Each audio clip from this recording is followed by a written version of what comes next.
does it for the effects group. Next group is the synths group. All right, we're going to keep this effects rack on here. Easy. Now we're going to make sure that we have a few placeholder MIDI tracks and a few placeholder audio tracks. So I'm going to call this synth audio 1. And then same premise, but different settings. I'm going to copy that over, paste it. Now, since you probably do want most of the mids at least, so I'm just going to cut it at about 100, and let's just go to 108, because why not? And that's going to be a bass for the synths. I'm going to take the reverbs down because I don't know if maybe the preset I use on Serum or an Ableton preset has a reverb already on it. You don't want to really double up all the time. Maybe you do. Taking it off, and we're going to make that next one, duplicate it, synth audio 2. I'm just going to keep 2 placeholders for now. The meat of this group is the MIDI tracks. The other tracks are just placeholders because, you know, we might not have a audio synth happening. Maybe we do. So kind of following the same suit as here, bass MIDI stab, bass MIDI sub, etc. I'm going to go synth MIDI pad, and we're going to keep all that, and then I'm going to make another one. I'm going to call it synth MIDI pad 2. And this is because I know that I do want a couple pads in every song. I don't know if I've used a track. Well, I have, but I don't know if lately I've used a track without some kind of pad in it. And a pad is really just a sound created with MIDI with a lot of depth atmospherically. And this is a couple pads. These are a couple pads that I would just throw on here just for a random placement sound, similar to the sub bass or the respace that I added. Let's see what this one sounds like.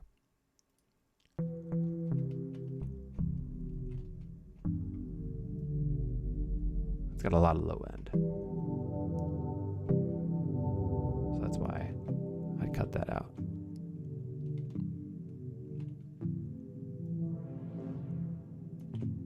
So again, I don't know if I'm going to use this in any song that I ever create with this template, but it's there so that if I sit down here and I just want to pop out a chord really quick, I just sat down and hit a chord. It's like 2 buttons to chord. I don't want to hit 7 buttons and 4 clicks to chord. That is great for a placement pad. Again, we're going to pop those off to save CPU, and then we're going to add another pad. And in this pad, I want to choose something, maybe actually something a little less synthetic and more of a string vibe.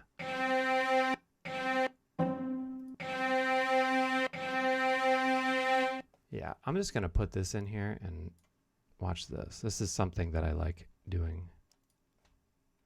So this is going to be...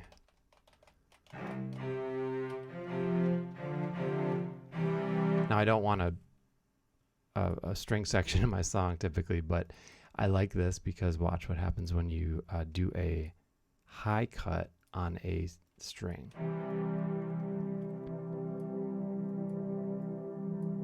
It's really nice and pleasant.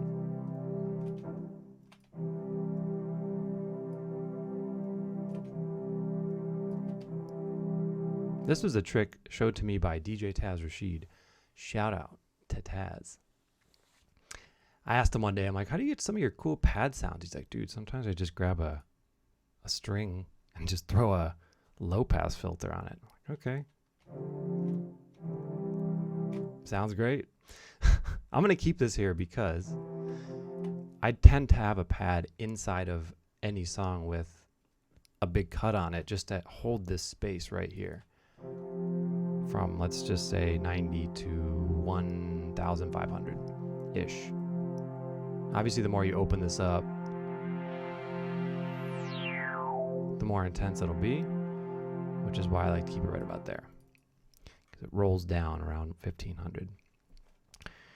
And then in this, I typically do use a reverb again. This is something, sounds good with a reverb, even cranked. That's pretty good for how I like to start.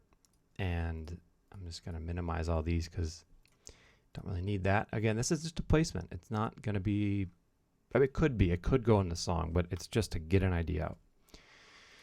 So we got pad 1, forgot to put that, pad 2. Now in a track, let's just say in a synth sense, you have pads, you have plucks, you have leads, and maybe some stabs. Stabs and plucks are similar, but could be different. So I'm actually going to duplicate both of these pads, and we're going to make synth MIDI pluck 1, and we're going to find a cool pluck. And a pluck is just going to be a sound that has a quick attack, could have a slow attack, but has just a quick release so that there's no sound that sustains, like a pad is, right? A pluck will be quickly. So I'm going to find, again, I'm using Ableton stuff because I don't want to crack open the CPU. What do we got here? I like Drippy. That one's pretty cool.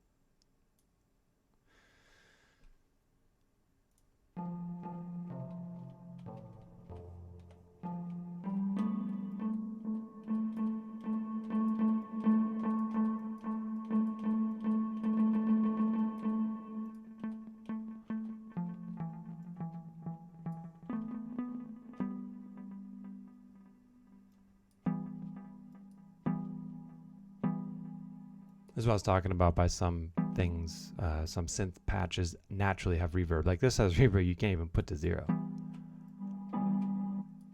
They just know it sounds good with reverb. So that's why I wouldn't like double stack the reverb here. I just want to keep 1 for now. I'm going to have that be the bass. So that's the first pluck. Second pluck, we're going to call pluck 2. Sounds funny.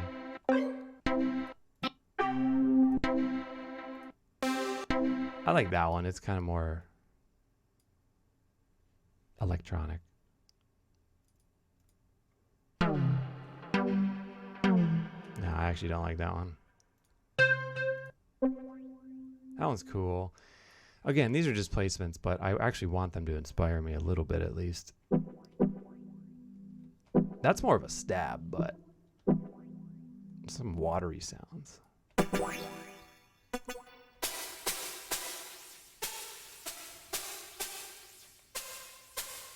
That's cool. Let's get the...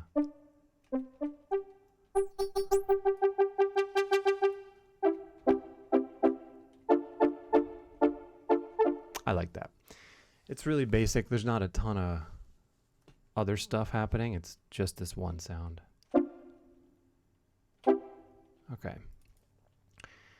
Oh yeah, I'm gonna bring this EQ to around there. For this one, I will have it be out.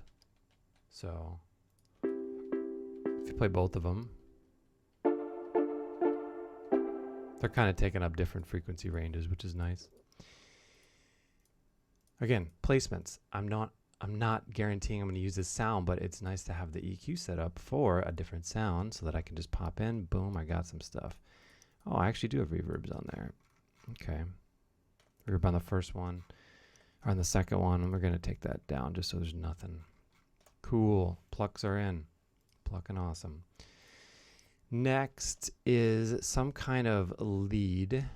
Actually, while I'm doing this, I'm going to go group and group for this because this is something that I do most of the time inside of a project, and then I will be like, why don't I just make a group inside of a group? So we're going to say synth. Actually, what did we do for the top one? I did an abbreviation, right? GRP. Let's go. I'm going to say GRP pads. Boom. And this is going to be GRP plucks.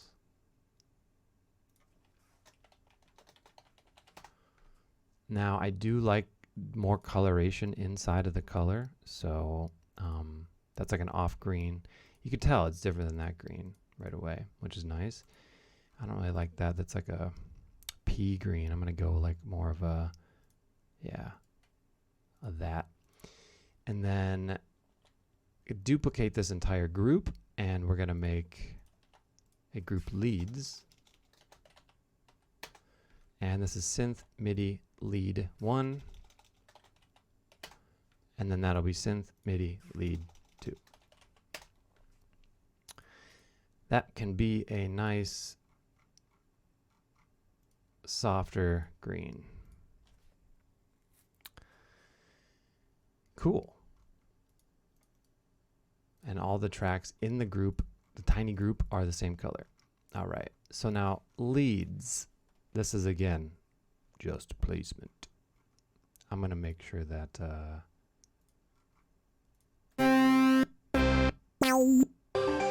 we get something.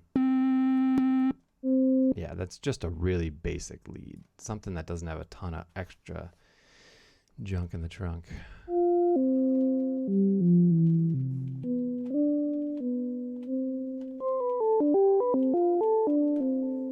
See, that's cool. I don't really, if you want more than that, I'm just going to actually keep that.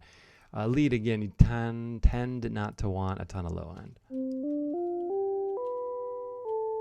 So I like the sustain on that too.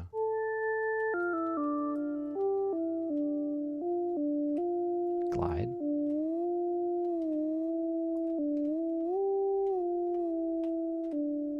Cool. Take the devices off. So the only thing we'll have to do as soon as you want to play is just click, boom, boom, record arm. It's a 3-click process once the set is open.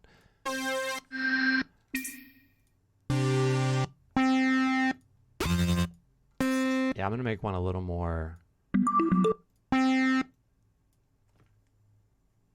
high-end oriented for this lead.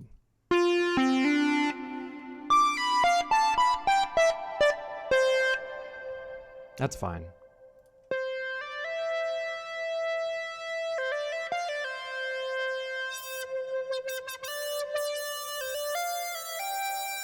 So again, I really don't want this one to have a ton of lows either. This is really going to be a higher one. But it could be really whatever I want it to in that moment. So I'm not going to really say high or low here, just 2. Because 2 is a number and it's not biased. If I say, oh, it's a low lead or a high lead, then I would feel committed to that. This is all about freedom within a template. Let's make sure as well that the mini groups have the big effects rack on them. So pads, plucks, leads, and the last one is going to be the synth audio. So we'll say group synth audio.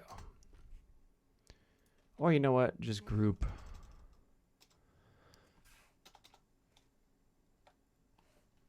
audio synth. I like the audio word first for some reason. And these are already done. And this is now going to be a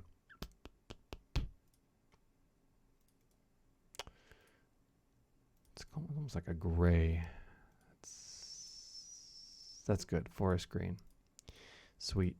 So those are all a little different. Each one has a different type of green, so I could tell right away what the tracks inside are just by looking at it. I'm like, okay, cool, that's synth audio. I'm not gonna know right away because these are all different color configs that I'm used to, but I will know after using it a ton.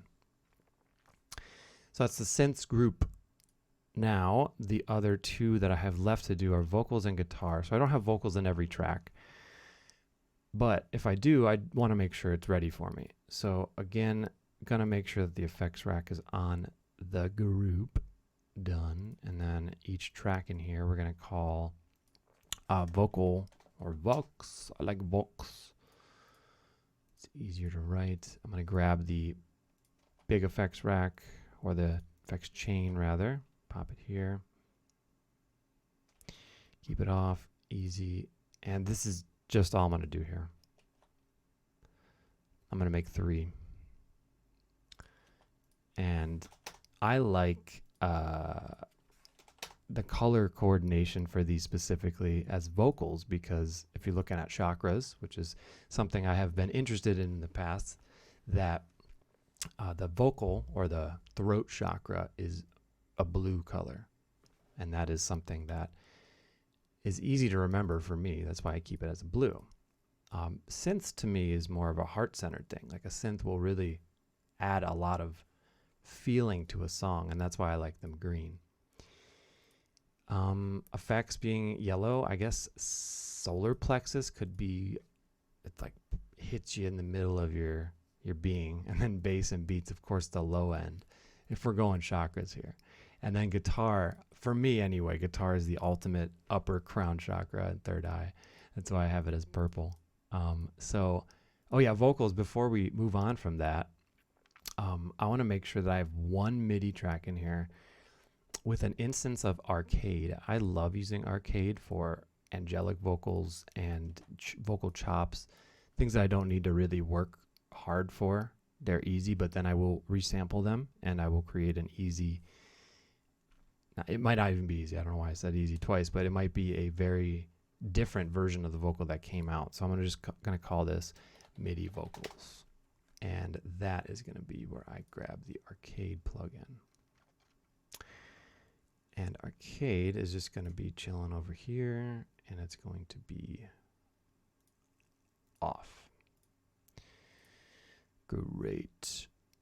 Now I just want to make sure that the levels, so here we go, -5. I didn't think I needed to do this, but I guess I do. So the whole group is -5. The subgroups don't need to be -5, but just the big group does. I want everything to be -5 right out the gate. I know I'm jumping back and forth here, but I remember things and just have to do them. So then the next -5 is the vocals. Those are all already down 5 except that one. I don't know why that's so weird. I could do all three of them at the same time though. Great. And this is another thing that I tend to do. Like I said, I like to resample stuff from, let's say, arcade, so that it doesn't sound like everybody's arcade sample that they've used. I'm going to have one track on here. I'm going to make a new one, and it's going to be called Vox Resample 1. And we're going to actually do 2 here. And I'm going to pull it from this audio track. Sorry, this MIDI track.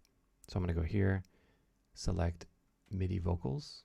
This is why I like to name things very specifically, because they all are unique and they all can be pulled from in another track without having to be like, oh, what was that stab called? Because there's 3 things called stab, or just a number. The worst is when it's just a number. So this is MIDI Vox, which is right there. Easy. So I'm pulling that before I do anything, and I'm going to do one more time, and I'm going to call it Vocal Resample 2. And that's it. Vocal group is done.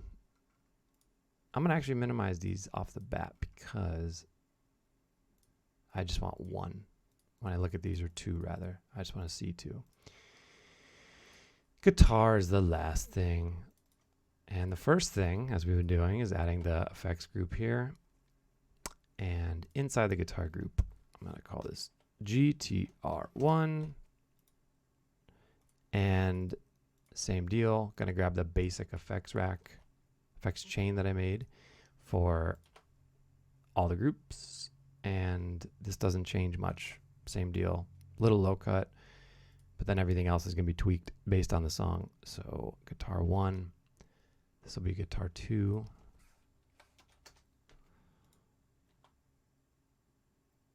Guitar 3. Now, when I record guitar in here, we got a little Lakers theme going on here. Shout out to the Lakers. I will probably rename it. So let's say I put the chords for the song on guitar 1.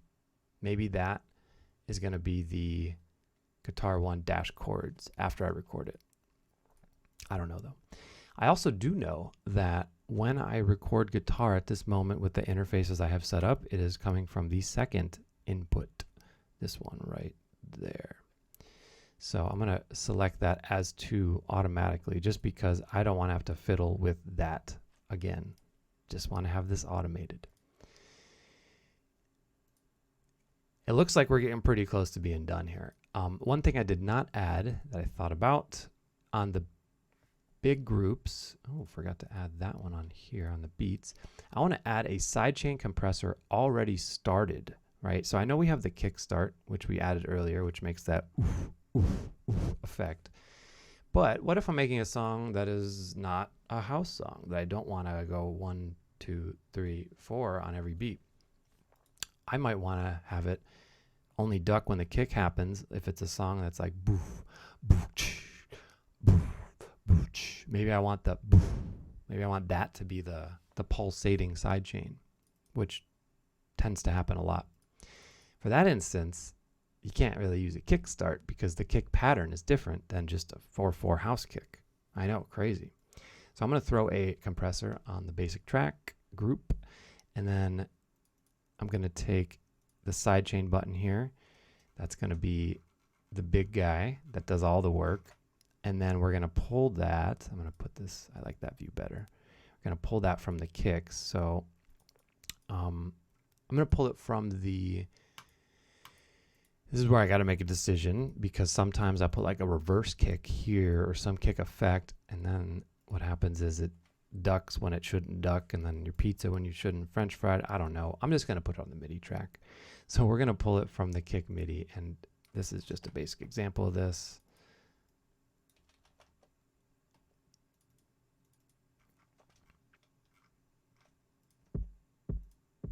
Gonna move this loop selector. Okay, again, this shouldn't be too loud comparatively to my voice, because I want it quiet. I don't want it loud right away. So then we're going to choose audio from, and awesome labeling. Good job. Past me. Kicks MIDI. And we're just going to put the attack and the release all the way down for now. So this means essentially that when any track in this group plays any kind of noise, it's going to be coming out of the noise, or ducking, they call it, every single time the kick hits. So let's make that happen. So I'm just going to put this all the way across. Probably hear it. I've put on the respace, probably sounds a little more. And then you could tweak it. And they're really going to be tweaked based on the kick sound that you choose and the bass sounds that you choose and your personal preference. You might want to a little bit, a lot.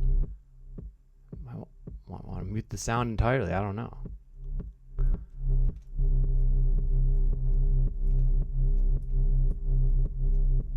But I'm going to keep it right there just to start. And we're going to keep that option checked, but turn it off. See the theme here? I'm going to take all that down, and at the moment they are on, so we need to turn them back off. These two need to go off as well, because we're going to save this, and once we save it, it's going to be saved. And whatever thing I have selected on or off, it's going to be on or off. That is going to be copied and pasted, and this is going to be, I'm going to say SC compressor just because I know it's sidechain. I'm going to copy that to the other groups as well. And I'm going to put it before the effects rack, but just know that it does make a difference. So let's just say I have this reverb on, right? And it's doing a sidechain. The reverb is going to happen after the sidechain, which means that the order of effects, it's going to go sound through the kick sidechain. So it's going to be ducking. And then if it hits the effects rack, it's going to punch out the reverb based on that specific sidechain. If I had the effects rack before the sidechain, what would happen is everything that the reverb did, or the delay, or any effect that I had in here, it would be sidechained because it's before. So the sidechain is happening after the rack.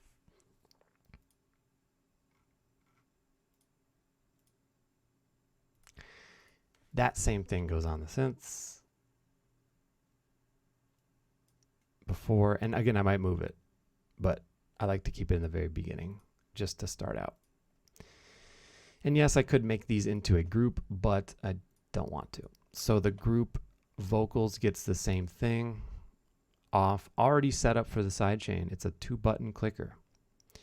And then the guitar, already set up. Easy stuff. Okay, that's the majority of the work that goes into the template. This is also critical, and I kind of overlooked this step. It's this loop bracket here. So the loop bracket, I'm going to have it automatically check to loop here so that I don't have to check the loop button. All I have to do is just move the bracket around. So when I'm making a track, it's going to be super, super, super simple just to move the selector to the spot I want it to, and it just loops it. I don't have to think about it. Now I just click this button and it unloops it. I'm going to have this automatically selected on the verse, because when I tend to build a song, I start with a verse or a chorus or some kind of main section, and then I build out from there. So I'll build the intro into that verse, let's say, and then I'll build the chorus that comes after that verse with the similar elements from the verse. So I know that I just want to loop this right away. That's just my workflow, and maybe it'll work for you too. Okay, the last few things here are going to be a couple sends, and these, I don't, or return tracks rather. I don't typically use a ton of return tracks, but I do want to have a few on here because I do love at least 2 things accessible with a return. So one of those things is going to be an echo delay. That's up top here. And I'm going to put this echo delay at 101%. So what this does is something very cool. Let's say I play this synth pluck. Pluck is a great example for this. On. And I send this all the way to the echo. It doesn't stop. And then I could do this.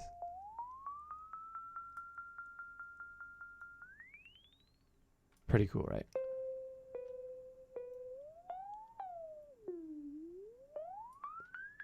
And I'm going to call that echo infinite for echo infinite. So I know that if I send it to A, it's going to be, it's not infinite, like it's not going to go forever.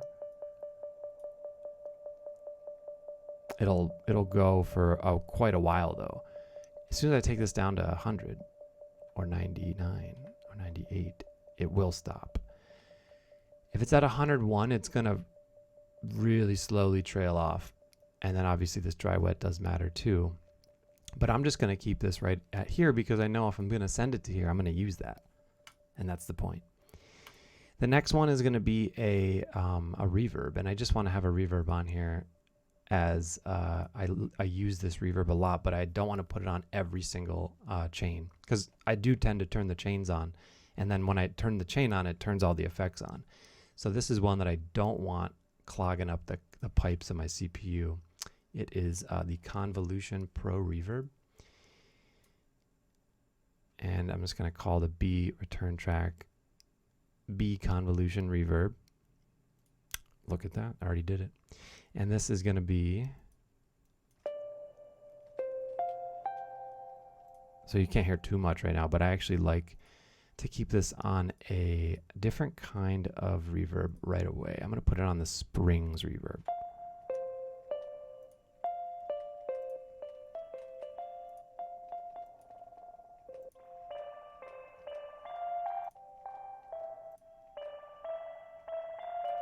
That's cool.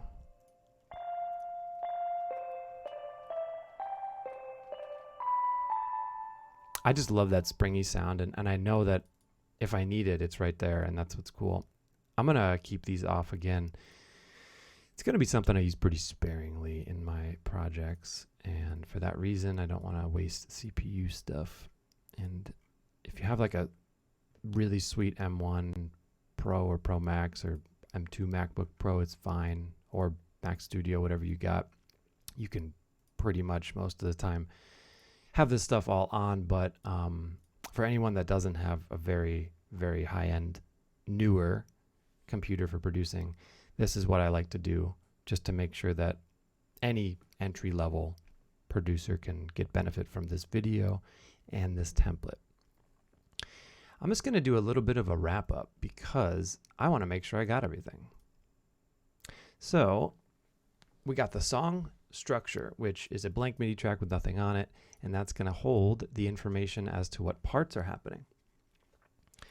Got the group beats. Group beats has the rack on it with all the subgroups. We got drum loop for one random sample that we put in. The kicks, which has a few subgroups, sub-tracks. The snares, same deal. Hats. Percussion. And that's that. Next, we have the bass. We got the group with the sidechain plus the effects, the live input for playing or sample. Stab, stab. Sub, Reese. Again, these can all be duplicated out to make additional ones.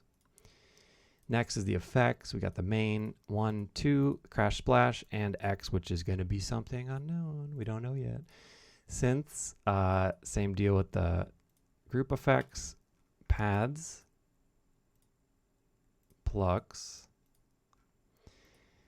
leads, and then audio. That could be a resample. That could be a sample that I drag in from Splice or a certain sample website. It's all just, it's kind of like the X. I don't know what it's going to be yet. And then group vocals, total placements. I might not even use vocals in a track, but if I do, it's there and they're not taking up much. So I did make sure earlier that all the sends were off for the tracks that I added prior, but I did not do them for a lot of these. So that is something that I need to do.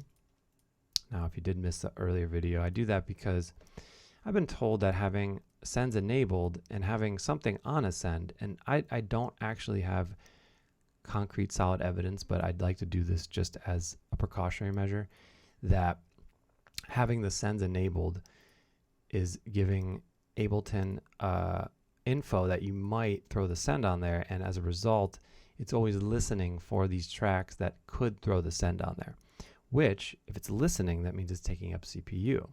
So I like to make sure that all the sends are off. Can I do this in bulk? That would be really cool. I think I can. I mean, it would make sense. Oh, that's really weird. I can't. Can I do it on 2 tracks? That's weird. Just gonna say it. Got to do it on each individual one, I guess. So again, this is just to make sure that my CPU is working very effectively and I don't have any hiccups just because I have a send enabled, because I might not even use those sends ever inside of a live set. And that's the truth of it. I might just use the effects on the track itself. I know there's some people that are going to tell you that that's not the best thing to do because of all the CPU usage. But if you're doing it the way that I'm doing it with the stuff already off and you only use what you need, I believe it's similar. So I believe this is near complete. Now, there is one other thing once I'm done with the template that I do need to add in on the master track. And the master track is going to be where all the audio goes to. And it's important. You want to make sure that there's a couple things on there that cause harmony to your speakers and not disharmony. One of those things, I'm going to make sure that there is a limiter and a levels plugin on the master. I love this plugin. It's going to really easily tell me if I am, or what dB I'm at. It's going to tell me the LUFS on my track. I would really be interested more in this during mastering, but I do like to know. I'd like throw it up on another screen and just have it up there. But having it available again and off, just so that when I need it, I can just pop it in. This also allows you to listen to your mix in just the side view, the right, the left, or the mono, or just the center. It's super sweet and very easy. It's by Mastering the Mix. I would recommend it to anybody. And then, as mentioned, the limiter. That's going to be in Dynamics. And we're going to pop that at the very end so that we want to make sure, we're going to keep this on because we want to make sure that no sound gets clipped when it comes here. Now, everything is really low, and that's, again, I do that purposely just to make sure that things don't peak at all. I don't want to see any track going into the red, and I don't want to see any track making the master go into the red. So I have like a series of fail safes essentially in this template that make that possible. So that, let's say you're mixing and you need to make sure something is louder than another thing. If it wasn't set up this way, you would tend to have to lower everything else, which is a great mixing technique. And I really do believe that if a lot of people use that technique, sounds in songs would sound a little bit better, and maybe songs would be easier to make or produce. However, this system is, for me, better because I like just popping it up a couple. Like if I need to gain some volume on a synth, I don't want to have to lower everything else because I'm already like way up here in the red. I tend to like to mix tracks as I am producing them. Just something I've always done, and it helps me in my workflow a ton because I don't have to go in and do the mixing phase just all on its own. I could sit there and make the song, write it, produce it, and mix it all at the same time, and I believe you can too.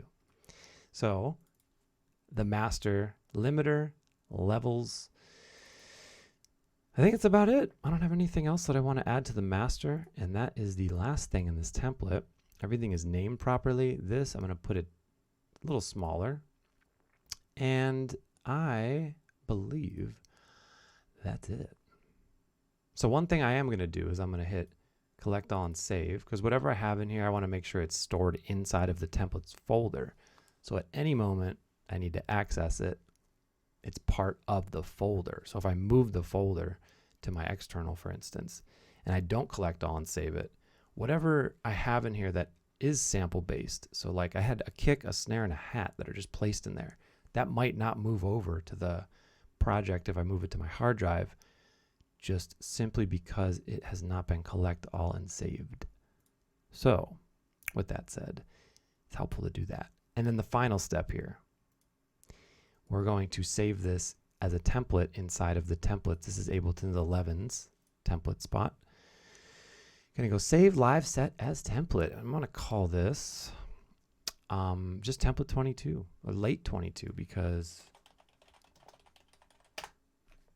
I don't think I had an early 2022, but if I did, it's different now. And like I said, there's a couple things that it does have to copy, like those strings were an example of a sample that would not transfer over if I moved it. So once I do that, I actually want this to be the default set for everything. So as soon as I open Ableton, I want this to come up.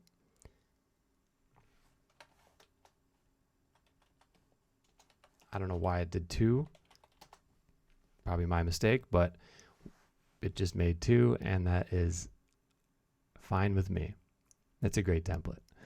So I know that either one of these will work, but that one is actually the default set. So then when I open Ableton, boom, this comes up. And I don't really have to do much configuring. It's just going to have what I need. And I'm realizing now that I did not share my screen for that last little part. So all I did here was save this as the default set by going to File, Save as Template, and Save as Default. And then I just titled it.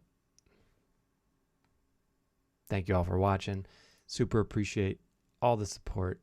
And if you really like this video and you got some value out of it, subscribe to my channel. I will be putting out more. Happy producing.